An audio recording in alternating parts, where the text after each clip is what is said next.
दोस्तों, प्राचीन मिस्र की सभ्यता काफी एडवांस और अमीर हुआ करती थी, जो समय के साथ साथ समाप्त हो गई। लेकिन वो कई राज मिस्र की धरती में छोड़ कर गई। प्राचीन मिस्र के फिरौन के बारे में तो आपने सुना ही होगा, लेकिन उनके सबसे यंग फिरौन तुतनखामुन के बारे में क्या आप जानते हैं?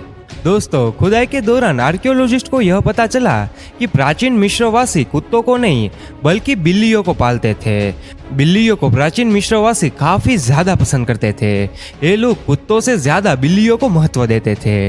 इतना ही नहीं, बिल्ली के मर जाने पर उनके बीच मातम सा छा जाया करता था। यहाँ तक कि मिस्र के किसी फिरौन के मर जाने का भी उतना गम नहीं होता था जितना कि एक बिल्ली के मर जाने पर होता था। प्राचीन मिस्र की सभ्यता काफी एडवांस सभ्यता थी, जो अपने समय से काफी आगे का सोचती थी, जिसका जीता जागता उदाहरण है पिरामिड्स, जिसे प्राचीन मिस्र वासियों द्वारा बनाया गया था। आपको बता दें कि मिस्र में अभी तक करीब 120 पिरामिड को खोजा जा चुका है, जिसमें great pyramid of the Giza काफी ज्यादा फेमस है और जिसे आप भी जानते ही होंगे। ये फिरौन कुफू की कब्र है, जिसकी हाइट करीब 149 मीटर है। दोस्तों, आज से करीब 4500 साल पहले जब मिस्र के राजा मर जाया करते थे, तो उन्हें दफनाने के लिए पिरामिड्स का इस्तेमाल किया जाता था, यानी पिरामिड्स बनाकर उन्हें दफन कर दिया जाता था। आपको जानकर हैरानी होगी कि राजा के मर जाने के बाद पिरामिड्स में एक सीक्रेट चैम्बर बनाया जाता था और उस चैम्बर को सजाया जाता था, जिसमें एक ताबूत के अंदर राजा को रखा जाता था। इतना ही नहीं, राजा के साथ उसका सारा खजाना भी उसके साथ ही सजाकर रख दिया जाता था। प्राचीन मिस्र वासियों का मानना था कि आफ्टर लाइफ में यह सारा खजाना उसके काम आता है, इसीलिए वे खजाने को भी साथ में ही दफन कर देते थे। हालांकि इतने बड़े बड़े पिरामिड्स बनाने में काफी समय भी लगता था और मेहनत भी लगता था, लेकिन अपनी परंपरा को जिंदा रखने के लिए उन्हें ऐसा ही करना पड़ता था। वैसे एक्सपर्ट और रिसर्चर का मानना है कि समय के साथ साथ पिरामिड बनाने की यह प्राचीन परंपरा तो समाप्त हो गई थी, लेकिन राजाओं को दफनाने का सिलसिला खत्म नहीं हुआ। दरअसल जब पिरामिड बनाने बंद कर दिए गए, तब राजाओं को दफनाने के लिए लाइमस्टोन के इन पहाड़ों को चुना गया, और यही वजह है कि इन इलाकों को वैली ऑफ द किंग्स कहा जाता है। आपको बता दें कि पिछले करीब 200 साल से अरब के इस सूखे और बंजर रेगिस्तान में खुदाई का काम जारी है।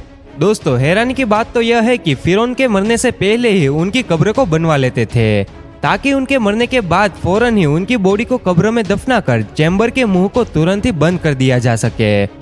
शायद उन्हें इस बात की परवाह थी कि अगर कब्र उसके मरने के बाद बनाया जाएगा तो वो सही नहीं होगा, या फिर उन्हें कब्र में नहीं दफनाया जाएगा। दोस्तों, वैली ऑफ द किंग्स कही जाने वाली इस जगह पर फिरौन के साथ साथ उनका कीमती खजाना भी दफना दिया जाता है, ठीक उसी प्रकार जिस प्रकार पिरामिड में दफनाया जाता था।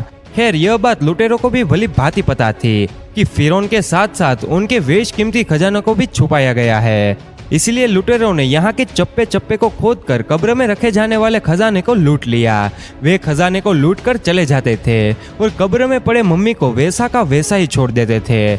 इससे यह साफ जाहिर होता है कि उसका मकसद केवल खजाना लूटना था। मिस्र का इतिहास जितना खजानों और रईसी से भरा हुआ है, उतना ही मिस्र का साम्राज्य मनुष्य से भरा हुआ है। कहने का मतलब यह है कि मिस्र के फिरौन काफी कम उम्र में ही दुनिया को अलविदा कह देते थे।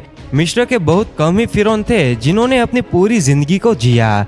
उनके मौत का बुलावा समय से पहले ही आ जाता था, इसलिए उनकी अगली पीढ़ी को फिरौन की राजगद्दी को बेहद ही कम उम्र में ही संभालना पड़ता था। और जब बात आती है प्राचीन मिस्र के सबसे बदनसीब फिरौन की, तो सबसे पहले नंबर पर आता है फिरौन तुतनखामुन। जी हाँ दोस्तों, आपने ठीक ही सुना। तुतनखामुन प्राचीन मिस्र का एक ऐसा फिरौन था जो बेहद कम उम्र में ही फिरौन की राजगद्दी पर बैठ गया था और कम उम्र में ही दुनिया को अलविदा कह गया था। दरअसल उनके पिता फिरौन अखेनातेन की जल्दी मृत्यु के बाद बेहद ही कम उम्र में ही उसे राजगद्दी संभालनी पड़ी थी। हालांकि उसकी मृत्यु कब हुई ये तो ना इतिहास में दर्ज है और ना ही आर्कियोलॉजिस्ट को इसके बारे में कोई जानकारी मिली। तुतनखामुन ने अपने पिता के बाद मिस्र का शासन अपने हाथों में लिया और अपनी ही बहन से उसने शादी कर ली, क्योंकि उसे और किसी पर भी भरोसा नहीं था। लेकिन इतना इतिहास बरतने के बावजूद भी उसकी मृत्यु क्यों हो गई? वैसे दोस्तों, आज भले ही तुतनखामुन काफी चर्चे में है, लेकिन उससे ज्यादा चर्चे में तो उसकी कब्र है। साल 1922 से पहले ही मिस्र के बीचों बीच रिसर्चर्स किसी देश कीमती चीज की तलाश कर रहे थे, लेकिन उसे इस रेगिस्तान में ऐसा कुछ भी नहीं मिल रहा था जो उनकी किस्मत को बदल सके। करीब 1 साल चल रही इस खोज में इन्वेस्टर ने इतना सारा पैसा झोंक दिया था करीब 1 साल चल रही इस खोज में इन्वेस्टर ने इतना ज्यादा पैसा फूंक दिया था, बस इसी उम्मीद में कि यहाँ पर कोई ऐसा खजाना मिलेगा जो उसकी जिंदगी ही बदल देगा। लेकिन 5 नवंबर साल 1922 की रात को कुछ ऐसा हुआ जिसने सभी को हैरान कर दिया।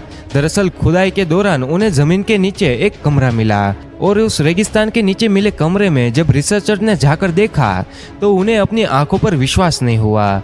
उन्होंने अपनी आंखों के सामने मानो सोने की लंका देख ली हो, क्योंकि उस कमरे की दीवार की नक्काशी से लेकर दरवाजा तक सब कुछ सोने से बना हुआ था। इससे पहले इस तरह का नजारा कभी नहीं देखा गया था।